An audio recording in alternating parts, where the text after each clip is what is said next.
भगवान श्री राम की शेष लीलाओं का वर्णन। श्री सुखदेव जी कहते हैं, परीक्षित, भगवान श्री राम ने गुरु वशिष्ठ जी को अपना आचार्य बनाकर उत्तम सामग्रियों से युक्त यज्ञों के द्वारा अपने आप ही अपने सर्व देव स्वरूप स्वयं प्रकाश आत्मा का यजन किया।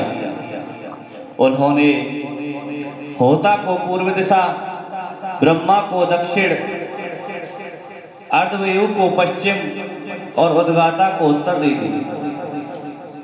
उनके बीच में जितनी भूमि बची रही थी वह उन्होंने आचार्य को दे दी। उनका यह निश्चय था कि संपूर्ण भूमंडल का एकमात्र अधिकारी निष्प्रह ब्राह्मण ही है। इस प्रकार सारे भूमंडल का दान करके उन्होंने अपने शरीर के वस्त्र और अलंकार ही अपने पास रखे।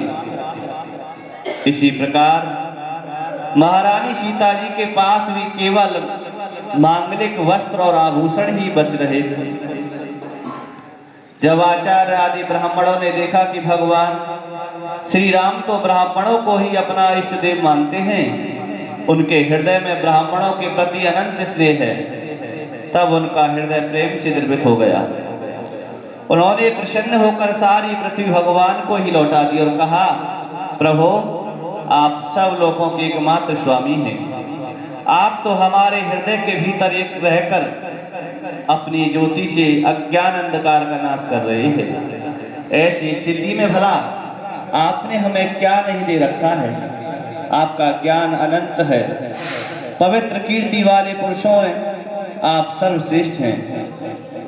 उन महात्माओं को जो किसी को किसी प्रकार की पीड़ा नहीं पहुंचाते, आपने अपने चरण कमल दे रखे हैं। ऐसा होने पर भी आप ब्राह्मणों को अपना इष्ट देव मानते हैं। भगवान, आपके इस राम रूप को हम नमस्कार करते हैं। परीक्षित, एक बार अपनी प्रजा की स्थिति जानने के लिए भगवान श्री राम जी रात के समय छिपकर बिना किसी को बतलाए घूम रहे थे। उस समय उन्होंने किसी की बात नहीं सुनी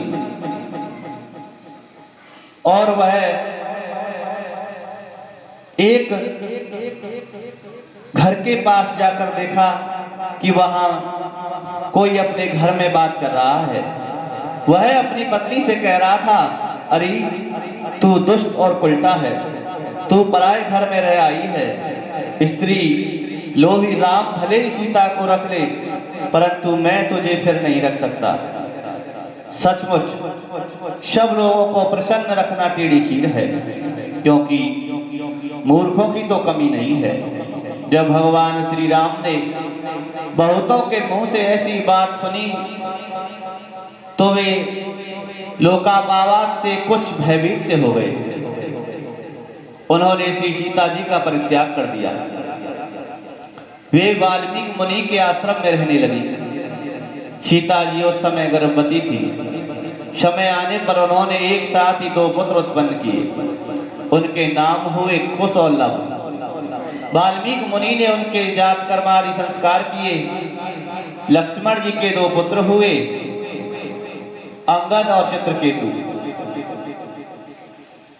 परीक्षित, इसी प्रकार भरत जी के 2 पुत्र थे, तक्य और पुष्कर, तथा शत्रुघ्न के भी 2 पुत्र हुए, सुबाहु और सुरसेन।